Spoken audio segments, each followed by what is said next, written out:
آج ایک قطرہ بھی کافی ہوگا، اج ساہ بھی نہیں کھلے راہ بھی نہیں، انج ٹوک انوکھڑے ٹوکدے نہیں، ٹر پویں تے فاصلے مک جاندے، گھر بیٹھیاں پینڈے مکدے نہیں۔ آج قدم قدم چلیں گے، ماضی کے گناہ تو ایک آنسو سے دھوئے جا سکتے ہیں نا۔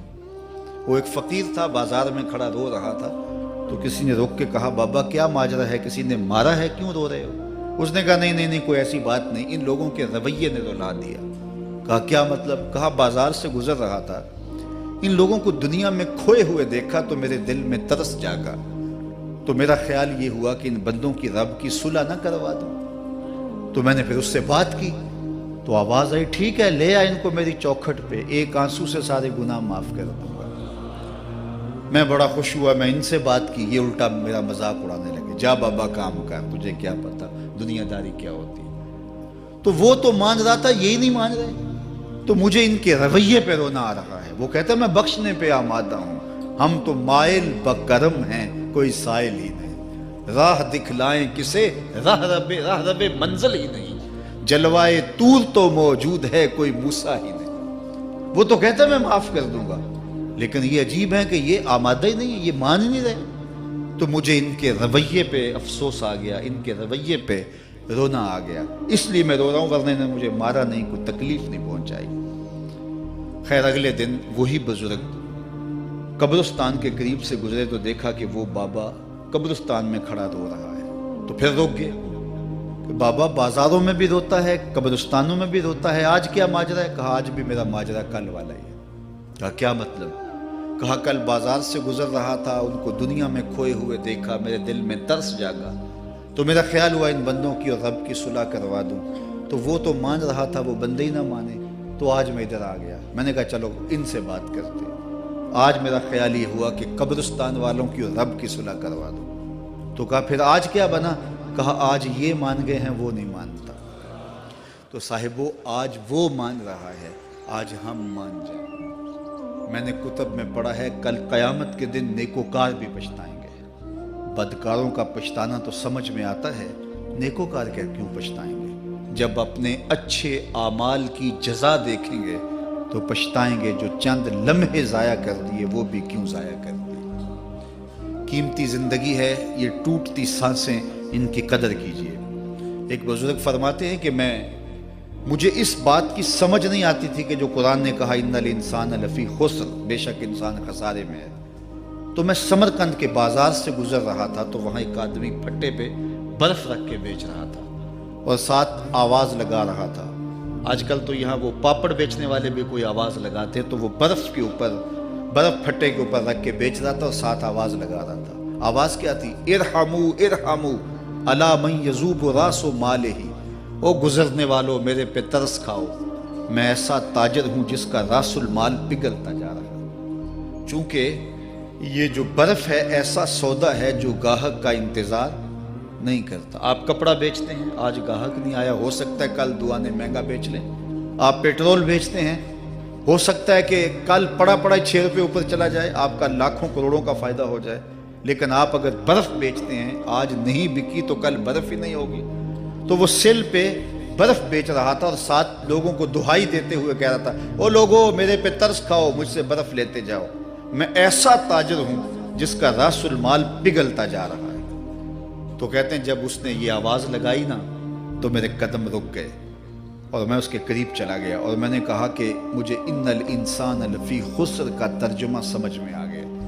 جس طرح تیری برف پگھلتی جا رہی ہے، میری زندگی پگھلتی جا رہی ہے، اور اگر تو اب برف وقت پہ بیچ لے، ان پگھلتی برف کو تو درہم کے بدلے، دینار کے بدلے، پارچہ جات کے بدلے، جنس کے بدلے فروخت کر لے تو فائدہ ہو جائے گا، 4 آنے تیرے ہاتھ لگ جائیں گے۔ اور میں بھی ان سانسوں کے بدلے درود پڑھ لوں، ان سانسوں کے بدلے سجود کر لوں، ان سانسوں کے بدلے قیام کر لوں، کسی دکھی کے سر پہ ہاتھ رکھ دوں، کسی پریشان کی پریشانی دور کر دوں، تو میری سانسیں کام آ جائیں گی، ورنہ یہ ٹھہریں گے نہیں۔ سوئے ہوئے ہوں تو پھر بھی سانسیں ٹوٹ رہی ہوتی ہیں۔ تو ہم کتنی جلدی موت کی طرف بڑھ رہے ہیں، تو زندگی کتنی مختصر ہے اور ہم کتنے بے پرواہ ہیں۔ آنکھیں اس وقت کھلتی ہیں جب آنکھیں بند ہوتی ہیں، لیکن کیا فائدہ اس وقت کا؟ آج کا پچھتاوا کل کی بہتری کی ضمانت ہے، اور آج کے پچھتاوے سے کل کی زندگی کی خوبصورتی نصیب ہو سکتی ہے۔ اس لیے یہ ڈھلتا ہوا سورج، یہ دیکھیں ابھی جب داخل ہوئے تھے تو سورج ابھی سر پہ تھا، لیکن اب سورج درد غروب سے زرد ہو چکا ہوگا اور چند لمحوں کے بعد وہ نگاہوں سے اوجھل ہوگا۔ میاں صاحب بھی بولے کہ زندگی تیری جو ہے ڈوبتے سورج کی طرح ہے، ڈیگرتے دن گیا محمد اوڑک نو ڈوب جانا۔ تو یہ میں اور آپ لمحہ لمحہ موت کے قریب ہو رہے ہیں۔ اس سے قبل کہ وہ وقت آئے کوئی حجت باقی نہ رہے، مجھے اپنی زندگی کو، آپ کو اپنی زندگی کو اللہ اور اس کے رسول کی چوکھٹ پہ حاضر کر دینا ہے۔ ہمارے میزبان محترم نے کہا والدہ ماجدہ کی بابت، تو آج ان کے اصالِ ثواب کے لیے میں اور آپ جمع ہیں۔ ایک وقت ہمارے اوپر بھی آنے والا ہے کہ لوگ ہمارے لیے جمع ہو رہے ہوں گے۔ یہ وقت تو آنے والا ہے، اس کے تو چھٹکارا نہیں ہے، اس سے تو خلاصی نہیں ہے، کوئی بھاگ سکتا نہیں ہے، موت سے تو فرار نہیں ہے۔ تو آج وہ نہیں ہیں، لیکن ان کا سعادت مند بیٹا ان کی یادوں کے چراغ کو روشن کیے ہوئے ہے۔ ورنہ میں ایسے بیٹے بھی دیکھے ہیں جنہوں نے اپنی سکی ماں کا جنازہ نہیں پڑھا۔ آپ کہیں گے کوئی ایسا بد نصیب بھی ہو سکتا ہے، جنازگاہ میں گیا ہے لیکن وہاں جا کے کھڑا رہا ہے، جنازہ نہیں پڑھا۔ آپ کہیں گے کہ ایسا بد نصیب، میں نے کہا ایسے بد نصیب آپ نے بھی دیکھے ہوں گے۔ یہ کون سے بد نصیب ہیں؟ یہ وہ بد نصیب ہیں جنہیں جنازہ آتا نہیں، ساری زندگی لوگوں سے فراڈ کرتے ہیں، اور جب اپنی ماں مر جاتی ہے، اپنا باپ فوت ہو جاتا ہے، تو یہ فراڈ پھر وہ اپنی ماں سے بھی کرتے ہیں، اپنے باپ سے بھی کرتے ہیں۔ مجھے بتاؤ کتنا بد نصیب ہے وہ بیٹا کہ جو اپنی ماں سے، اور وہ بھی مرنے کے بعد فراڈ کر رہا ہے، اور اپنے باپ سے، اور وہ بھی مرنے کے بعد فراڈ کر رہا ہے۔ اور کتنا خوش نصیب بیٹا ہے کہ جو روزانہ اپنی ماں کے لیے دعا کرتا ہے۔ اور میں کہتا ہوں اگر بیٹا نمازی ہوگا، بیٹی نمازی ہوگی، اہتمام سے دعا نہ بھی کرے، دن میں کتنی مرتبہ کہے گے ربنا اغفر لی ولوالدی، اے اللہ مجھے بھی بخش دے، میری ماں کو بھی بخش دے، میرے باپ کو بھی بخش دے۔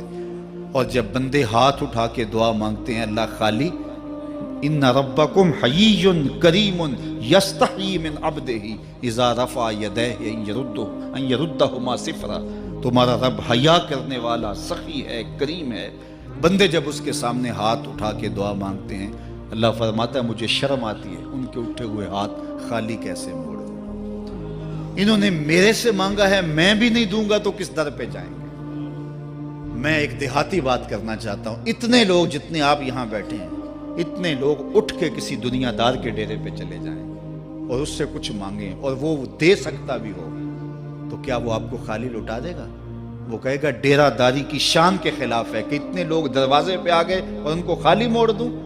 تو جب تم اتنے بڑے ڈیرہ دار ہو اور تمہیں اتنی غیرت ہے کہ اتنے لوگوں کو خالی نہیں موڑتے، تو کریم خالی موڑتے؟